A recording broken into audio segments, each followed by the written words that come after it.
குஜராத் மாநிலம் சூரத்தில் பாமாயில் மற்றும் அசிட்டிக் அமிலத்திலிருந்து போலியான பனீர் தயாரித்து வந்த தொழிற்சாலையை உணவு பாதுகாப்புத் துறையினர் கண்டுபிடித்திருப்பது பெரும் அதிர்ச்சியை ஏற்படுத்தியுள்ளது.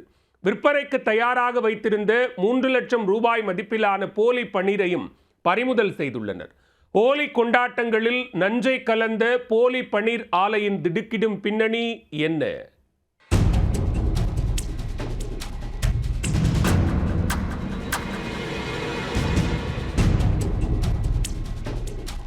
நான்வெஜ் விரும்பாத உணவு பிரியர்களுக்கு பன்னீர் பட்டர் மசாலா, பாலக் பன்னீர், பன்னீர் டிக்கா உள்ளிட்ட டிஷ்களே ஸ்பெஷலான ஒன்று.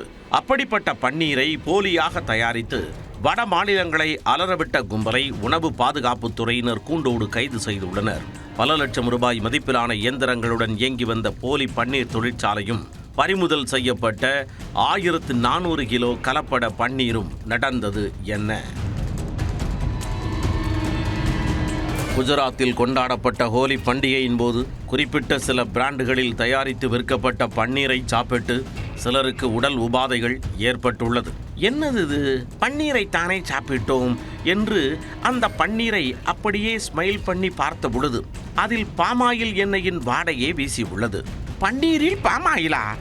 என்னடா இது என அதிர்ச்சியடைந்த சிலர் அம்மாநில உணவு பாதுகாப்புத் துறையினரிடம் புகார் அளித்தனர். உடனே விசாரணையில் இறங்கிய அதிகாரிகள் குஜராத் மாநிலம் சூரத்தின் பண்டசரா தொழிற்சாலை பகுதியில் இயங்கி வந்த பன்னீர் ஆலையில் அதிரடி ரைடு நடத்தினர். கட்டியாக தயாரித்து வைக்கப்பட்டிருந்த பன்னீரை ஆய்வுக்கு உட்படுத்தினர்.